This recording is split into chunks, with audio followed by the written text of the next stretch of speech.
the volume nice and loud. Cause we are controlling transmission with dance beats and R&B. You're in the mix with Lil Drummer Girl. With your host, Dawn Marie. Hey there, welcome to tonight's episode of Little Drummer Girl. It's Dawn Marie Miguel here, and today's guest is the ultimate guitarist, Larry Mitchell. Larry is a Grammy award-winning producer, engineer, and performer who has toured the world playing guitar with artists like Tracy Chapman, Billy Squier, Rick Ocasek, and Miguel Bose. Larry has released 8 solo records and won a San Diego Music Award for Best Pop Jazz Artist, and he is currently touring and promoting his latest release, The Traveler. As a producer, Larry has won 26 New Mexico Music Awards in various categories from pop, adult contemporary, rap, rock, country, and Native American. Let's welcome Larry to the show. Hey, Larry, how's it going this evening? I'm doing good. How are you? I'm doing well. Thank you so much for being here tonight. Yeah, thank you. It's good to catch up after many years. I know, and it was so great to see you perform here in Florida at that wonderful venue there, and it was like a flashback. It had been so many years since it was so great to see you, and the show was awesome.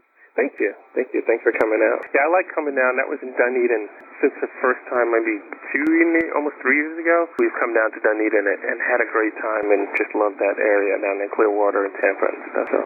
I'm psyched that you're here now, so I can just keep an eye out for you when you're in town. You gotta give me a hoot and let me know. So tell me, Larry, how young were you when you first started playing guitar? Playing guitar at 9 is when I first actually got a real guitar and started playing. And that was after my mom threw my drum set out the window. I play drums now, but couldn't do it. Oh, cool. I did not know that. Yeah, awesome. And a lot of the records I produced, I played almost all the instruments. Oh, wow. I didn't realize that. So that is just awesome.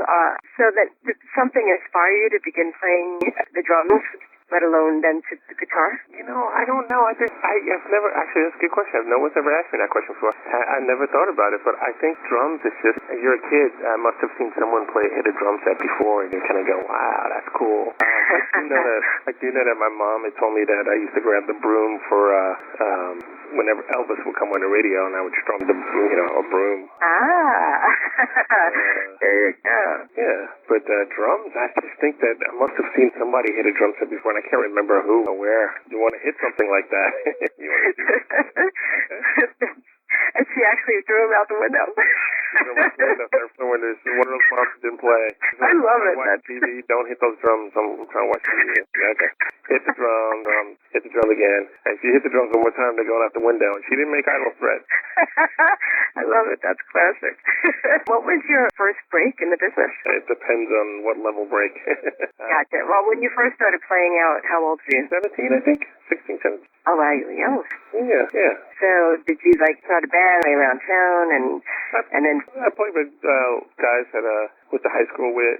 There was a band called the Cheats back then, and their guitar player, I want to say his name was Ricky. For some reason, he couldn't do some shows, so they asked me to learn some of the songs and try and play them. And I remember it was The Romantics, What I Like About You. Was that The Romantics? Oh, yeah, that was romantic. Yeah. Yeah, and I can't remember else. That was I remember that. Then I was in a band on Long Island called Courier that was playing Rush cover tunes. And then I convinced them we should just do trio bands because, if you play 40 Rush tunes, only guys come see you play. So we started doing Police and Zebra and Triumph as well as Rush. I like Rush, but 40 Rush tunes pretty much ensures that mostly guys come see you play. Around that too, little bands, stuff like that. They're different things. I just can't remember all that. So how long were you in the business before you got your big break? I'm still not sure what the big break is. Well, I mean, you've become the accolades you have. I mean, to play with all of these big cats and these big names and to produce and to win these awards, and there must have been a transition that went from I'm playing with a local band and then all of a sudden here I am, in the music business with a label, backers, things like that. I don't know if there's a real overnight success thing, I've been playing for a long time. All those things you mentioned happened over time. Right, but was there something that kind of just, there was that one, you met that one person that got you a gig, that got you the next gig to get you to the next level of playing? Yeah, see, I was playing around Manhattan all the time. I was playing in a band called the Rhythm Team, and then I started playing with lots of different people. In fact, I didn't realize until later on I was playing with 9 different bands at the same time. There you go. Okay, so that's what I'm thinking about. There had to be something that just all of a sudden, boom, you're there. Well, it didn't seem like all of a sudden. It's like, you play with a bunch of bands for 3 or 4 years, and then Carmine Rojas was looking for a guitar player to do a tour. Oh, Carmine, okay, cool. Yeah, Carmine. He was looking for a guitar player to do a Miguel Bose tour in Spain and Italy. I didn't know Carmine. He didn't know me, but everybody else seemed to be already in the road. All the people that he knew seemed to be already in the road. What I believe, and I see Carmine a couple of times a year, I run into him. What I believe happened was he went to all the clubs, like the China Club, Nirvana, and all the clubs that he used to go to, and would ask about who's in town, what guitar players, what bass players, because he wasn't playing the tour, but he was putting together the band. And I believe he said that my name came up in the first 3 names at every club that he mentioned. Wow, that's awesome. So then he contacted me, and which was funny because my grandmother talked with him, and my grandmother was famous for not giving me messages. I remember those days. The kids today don't understand. You didn't have your own personal cell phone. You might have had a beeper. Then you had to find like a working phone or something like that. That's right. In New York City, I was tough those days. Oh, yeah. Yeah, Carmine finally he persisted and called, and I did that tour. And I came back from that tour and played around New York City a little bit more. I put together my band, and I got a record deal in 1990. And and before that, I had heard about an audition for Billy Squier, and I auditioned for Billy. Had a great time with the band, but I did not get picked for the gig. But in 1990. They were auditioning guitar players again, and I happened to run into those guys at the China Club. Yes. Strolled in the China Club, saw the whole guy, Billy and the rest of the band there. I was like, wait, you guys live at far ends of the corners of the earth from each other. What are you all doing in one spot? They told me they were there looking for guitar players and stuff like that. I wished them well, and before I could get up, Billy said, what are you doing? You're coming on the road with us. And I was like, oh, okay. Nice. I just had Alan on the show the other day. Yeah, it was great to catch up with him. It's been a while. But you got into producing. How did you do the crossover? I had worked with a couple of singers, songwriters in the mid-90s, and then been on 4 different labels, or by then maybe 5 different labels, and was not happy with the way things were going, so I had decided that before I decided I could do it on my own, a friend of mine said I needed to make a new record. Like, yeah, I could budget to make a record, and people aren't making records on their own back then. And he had gear in his basement. He goes, here's the keys to my house, you can use it. So wow. I went down there, I made phone calls, some amazing people stopped and helped me, stop what they were doing and help me figure out how to use the gear. And so I made 2 records. One was awful, that never got released, and the other one was my acoustic record, which has been extremely well received. And that was by accident, totally by accident. But when that record came out and I was doing well with it, I had decided I could do stuff on my own, and I wasn't going to sign another record deal back then. And of course, the record industry is very different now. But a few years later, I had moved to San Diego, California, and I bought recording gear. And I was working on another record that I had met some singer-songwriters in San Diego that wanted help with a song here and there, so I would do that. And then a year later, I'm still working on my record, and they were coming back going, well, they really liked the song I did, and they had worked with other people to finish their record, and they weren't happy, so they wanted me to finish the record. So before I could finish my record, I found myself working on other people in San Diego's records. And before I knew it, I was producing quite a few records. And then I moved to Brooklyn for a year to work with my friends, the Berman Brothers and Jeff Copeland. And where I wasn't doing so much production, I was working with them. They were producers. I guess I did some stuff, but under their guides. And after a year and a half of being in the pop world, I decided to want to go back to just regular singer-songwriters. The artist that I had produced, her name was Eileen Meyer. She was ready to do her second record, and by then she had moved to Santa Fe, New Mexico. So she said she wanted to do on the record, couldn't move to Brooklyn to work on it with me there. And I said, well, I'm kind of tired of being here, so I can come to Santa Fe. I was supposed to fly to Santa Fe on September 11th, 2001. Took me 2 weeks to get out of New York, and when I got there, I didn't want to leave, so I was I was in New Mexico for 10 years. Oh wow, that's a long time. Yeah, produced some cool records there, and that definitely solidified me as a producer, being in New Mexico all the time. That's astounding. I mean, it's really great to know that you can get, as you say, a lot of bang for your buck. But, you know, here you are starting out as a guitarist and playing guitar and making a living doing that, and then to make the transition to also have another skill added to the repertoire is a beautiful thing. Yeah, thank you. Like it's so important to be multi-talented these days because, you know, if you can't find work in this arena, maybe you can find work in that arena. So you have to be able to juggle and really dip your toes into a bunch of different areas just to see, you know, what you're good at, because sometimes you don't know until you try it, and then you're like, oh, wow, look at that. I just did that. Yeah, I actually believe that you have to be able to do lots of different things because, like you said, I've definitely had times where people are calling me as a sideman, and then they stop. And then there are festivals and shows that want me as an artist, and then they stop. And then production times, and I've been an engineer, spoken at college. I taught at a college for a year, taught recording techniques. College set effect. You have to just roll with and do lots of different things. And it's fun. It makes it balance is the key thing. I've been working on balance probably about the last 7-8 years, which is like I don't want to do too much of just my thing as an artist because that's stressful. I don't want to do too much as a side person because I enjoy that, but I still want to do some of the songs I write and play. I like producing records, but I like working with artists that I really enjoy, and no one's got budgets. You know, people don't have big budgets for records these days, stuff like that, so I might as well take my time and pick the artists that I want to work with, at least make sure they're nice people. That's phenomenal, and that's so important.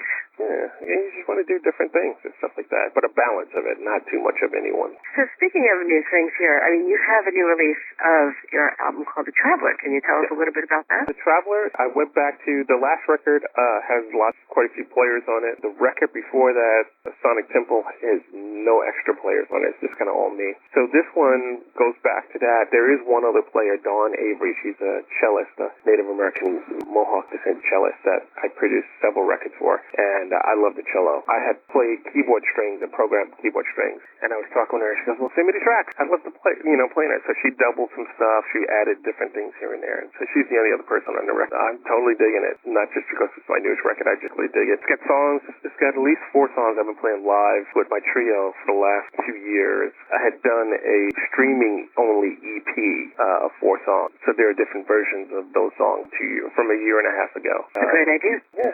You get to feel out. So some of them are slightly different tempo. I think I got it together on this version of the record. And then there are a couple of songs. There's a song that's kind of in the Peter Gabriel's vibe. I don't know. It's just it's a cool record. It's not a full-on blues rock record or. There are songs on this record that in order for me to do live, I would have to have the keyboard player and stuff like that. So when I play in different areas of the country, I have a keyboard player. Like when I go to Italy, there's a keyboard player that's going to be playing with me. So I can do some of those songs with lush pads, and it's just a bit more mellow and kind of groovy thing. Well, I'll tell you, your show the other night was so much fun watching you play. And I love the way you played when you play with one hand. And that just really impressive. And I was just like, oh, my God. Playing with one hand for many, many years, but I didn't. It's progressed over the years. There is a song where I could probably play almost the entire song with one hand. Wow. And I don't know if it's just progressed over the years. I probably did it in the very, very beginning for performance value kind of thing. But then I started doing it for sound because it's different attack when you pick it and when you not pick. And I've done it because I've played stuff and I'm working like when I record and I'm by myself, so I'm doing one tweaking, turning knobs, the other hand is playing the parts and stuff. I love it. You're multitasking. Yeah. That's great. It looks phenomenal, and you're watching it, and it sounds amazing. So it's just like, wow, that's really cool. Precious. It definitely is, and I think it's probably one of your trademarks. Okay, cool. What would you say was maybe one of your biggest challenges or roadblocks that you might have faced while you were in this business called music? Interesting. Interesting question. Well, things are changing. The music business is changing daily. But I'd say that more so in the old days, people would judge you strictly by appearance before they even listen to your music. It used to be a quicker thing. Like if you let status quo or if you let the so-called music business norm get to you, then you're doing yourself a disservice. Because I remember I had turned 30. This guy who I thought was a friend of mine had started working at a big major label, and he called me up and said, hey, what are you doing now? And I said, well, I'm trying to figure out how to do a new record. I'm trying to do this, do that. He said, why don't you come in and play me some of your demos? So I went to his office, played some demos, and then he proceeded to tell me how I was getting older and I might want to consider different things. And really? I played to perfect, and I should try and play the type of music that was going on at the time, which was like grunge or something. Yeah. Yes. Play a little bit less out of in tune and all this stuff. And I was listening to, what are you talking about? And, wow. It got me at first, but then I was like, wow, 30, I'm over the hill. Okay, whatever. So I think that still obviously exists if you're trying to become a pop artist, country pop artist, rap artist, whatever. Those that seem to be two things making money these days. But the world is very different. So can be a 65-year-old artist. You make art that people want to hear. All you have to do is find your audience. They're out there. And they're easier than ever to find and easier than ever get to and get them your music. I love that. So when I'm touching on that point right there, like, what's your favorite social platform? Do you use social media? Yeah, I've been using Facebook well. I try to use Twitter. I'm not great at it. I try and use Twitter. Fortunately, there's quite a few people that will take what I put on Facebook sometimes and put that on Twitter. I guess I should be doing that more, but I haven't done it. And YouTube's amazing. I mean, if YouTube was around when I was going to high school, I don't know if I would have graduated. There's so much lost in that. You go, I'm just going to look on YouTube for 10 minutes. I hear you on that. Yeah, I was doing a sideman gig once, and I was in San Diego, and we just finished sound check, and the singer turned to me and goes, "Do you know Fragile by Sting?" I'm like, "No." Okay, and I said, "All right, hold on a second." So I took my iPhone out and Google how to play Fragile by Sting, and 8 things came up right away on YouTube, and I learned how to play it. Isn't it amazing? It really is. I don't know if I really would have left the house back then, But you have a really good point there. I mean, I'm blown away by how far we've come with technology. And I think I just say to myself, gosh, it's the same thing. If we had this like 25, 30 years ago, I would be like, sitting really nice right now. Well, if you had to stop that would have been really nice. That too. But I think I would have had a totally different life. Not that I'm complaining. I'm not complaining. It just took me a lot longer to get to where I wanted to go. Have you ever had any embarrassing moments on stage?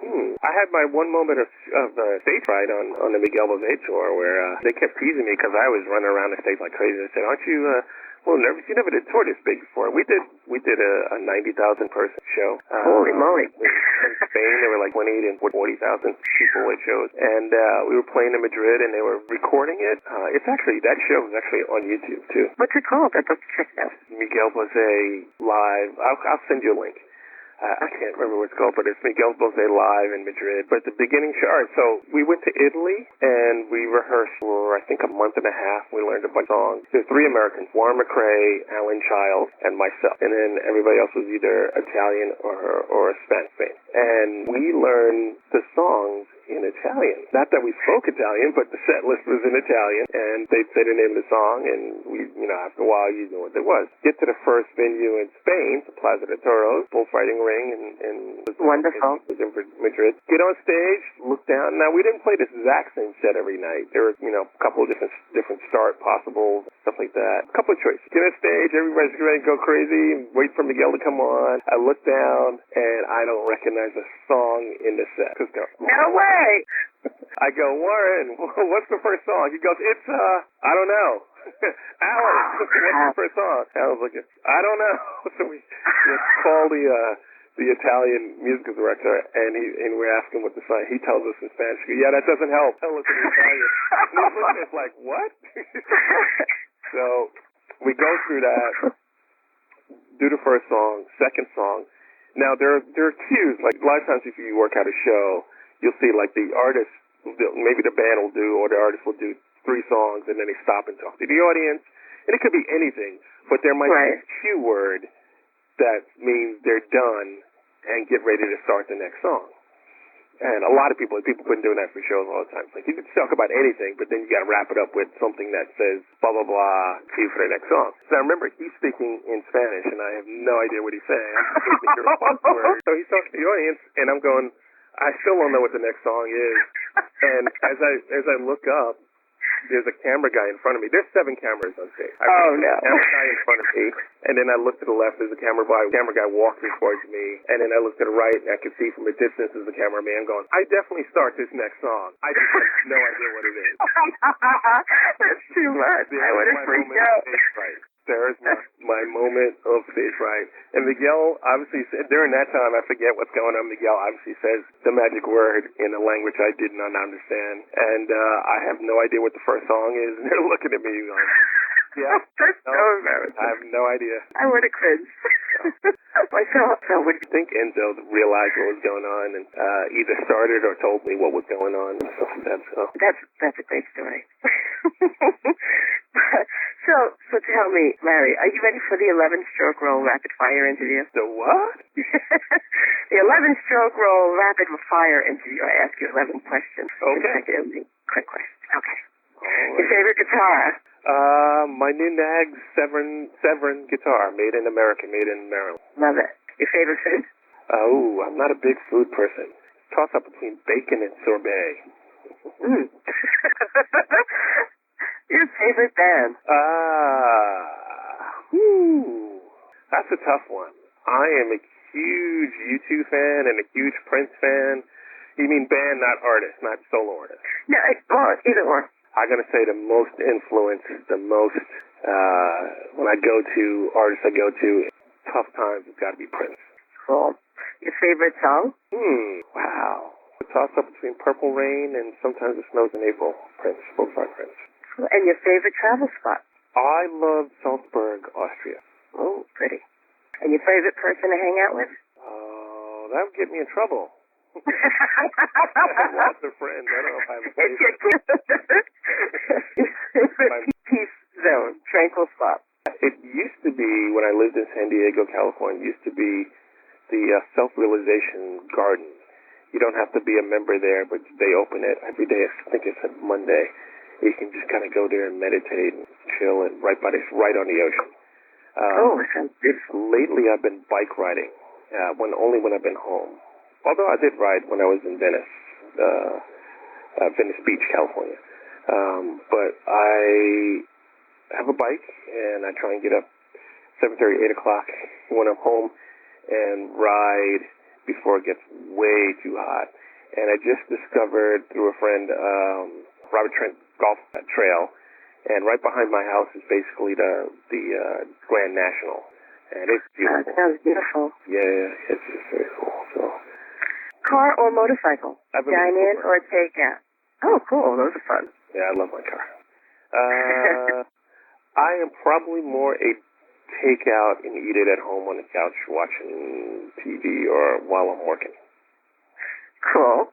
Your favorite tour? Tour that I've ever done? Yes. Wow. If it's not my own, it's a toss-up to do. Tracy Chapman tour in '92 was really great. It's almost what I expected, but not. Yeah, I mean, you can't expect everything, but it's not what I expected. The Billy Squier tour was a full-on rock and roll tour. Like, almost anything you think of like a rock and roll tour would be was on that tour. I mean, we shared a hotel with Alice Cooper's band. Say no more. Yeah, and you know Greg Smith? No, I don't. Greg Smith's a bass player from Long Island. He played bass back then with Alice Cooper, so it was great to see him on the road. We both played a festival. We played a blues festival, and I remember Alice Cooper walking in and going, "Do these people know what I do?" Because he was on a blues I love that. Yeah, that just doesn't seem like the place for him to be. Yeah, it was just, I mean, he did the full-on Alice Cooper show, too. He did? How did that go over with the crowd? Oh, they loved it. It was cool. Oh, cool. But like I said, on the Billy Squier tour, I mean, we played the Raceway in Oklahoma for 20,000 people. It was full-on rock and roll craziness. It was great, though. And also, at the beginning of that tour, I had done a record with Rick Ocasek, and was supposed to go out on a big tour with Rick, which didn't. The big tour didn't happen. We just did like promotional stuff, and so I asked Rick and his manager. I said, "Hey, Billy Squier wants me to do this tour. It's only 6 weeks," which turned into 6 months. And so I said, "Do you mind if I go out?" Well, yeah, sure. We're not going to go out, and we got plenty of time. I think it was right before the first show when they called and said, "Hey, we want to do a video for this song Rockaway that you played a solo in, that you played on." can you come back for that? And I was like, uh-oh. Oh, wow. So what did you do? I had talked to Billy, and he was not happy about it, but he's like, go ahead, do it. Just don't miss any shows. So, but wait. So the Squier tour had to be my favorite tour because this was my 2 weeks of living like a rock star. And I mean living like a rock star, not being a rock star, but living like a rock star. Because before, when we were working that out, they also said, there's now a show with Rick Ocasek and Montauk for the Billy Joel, Paul Simon Lighthouse benefit. Oh, wow. And can you do it? I'm like, So everything lined up perfectly. The day they were shooting the video, we had 2 days in a row off. The day that we played the Lighthouse benefit, I think was originally the day we were supposed to play the Meadowlands with Bon Jovi and a bunch of people, but we ended up not doing that. So they never filled that date. So we had a Saturday off on the tour, which was really that's a rarity. And the next day, because again they had routed the tour to go through the Meadowlands, the next day Billy Squier was supposed to be playing over the Hamptons. Oh, I was at that show. Yeah, that was a fun show. And you were at the Squier show? I was. Oh wow. Okay. So basically, we had a show someplace, I can't remember, and then we had the Saturday off, and I played with Rick Ocasek in Montauk, and the next day was the Hamptons with Billy Squier. But when I say the 2 weeks of living like a rock star, I had to rehearse with Rick Ocasek for that. So for 2 weeks, they worked it out. So for 2 weeks, any time that the Squier band had a day off, I would stay in that city, and at 6 in the morning or so, a car would pick me up and take me to the airport. I would fly to New York. A car would pick me up and take me to SIR. I would rehearse with Rick. And then the car would take me home. The next day, the car would pick me up and take me back to the airport, and I'd fly and meet the Squier wherever they were. And I would do sound check and the gig. I did this for 2 weeks. And wow, I talk about burnout. Yeah, I had no sleep too. I forget what airline it was, but it was. I kept flying in and out, and we were definitely on the East Coast, so I think that might have been like the Carolinas, and I can't even remember. I just found the tour books too. I should look at that. But I would run into some of the same flight attendants, and they'd be like, "So what do you do?" Because I didn't have to bring any gear either. I just wanted a guitar. And I remember someone leaning up and go, "Who do you play guitar with?" And I said, "What day is it?" Like, coming to New York or coming from New York? And they were looking at me like I was nuts. I said, "Well, if I'm leaving New York, I'm playing with Billy Squier tonight. If I'm coming to New York, I'm rehearsing with Rick Ocasek." And people thought I was nuts. And then the final day, I flew into New York, and I refused to do the flight, the helicopter, which would have got me at Montauk really easy, but very quickly, yeah. My then girlfriend, Diane Russo, was in the car, and we end up at Montauk, and I'm playing on stage with Rick Ocasek playing some Cars tunes. And on one side of the stage is Paulina Postakova, Supermodel #1, videotape. On the other side of the stage was Christy Brinkley, Supermodel #2. I love it. I could definitely deal with this. This is a different kind of lifestyle. And then the next day I played with Billy, and that was all back to normal. And I was like, I felt wow, I'm not flying anywhere. That's a great story. I love it. That was an interesting time. Really my favorite. Because there's all kinds of crazy stuff that happened. Like I said, Tracy's tour was great, but kind of normal. It was great. As normal could be. What would you say is your biggest pet peeve? Pet peeve? I don't know. Could be that, like, a lot of times when arranging shows, like I just did a show, I won't say where it was, but I had never played a new club at Big, and when we booked the show, they contacted me, and then at some point in the negotiation, they said, "Oh, the owner doesn't think it's going to work." But they contacted me to do the show, because the person that had booked the show had seen me play, and it was a great show that they saw. Great show, as in the response and the amount of people was just tremendous. And then they came back and said, "The owner doesn't think it's going to work. It's 2 sets of all instrumental music." Remember, and I was like, "Okay, so you don't really want me to do the show?" I said, "No, we want you to do the show. We just like you to have a singer for part of the show." And I was like, what?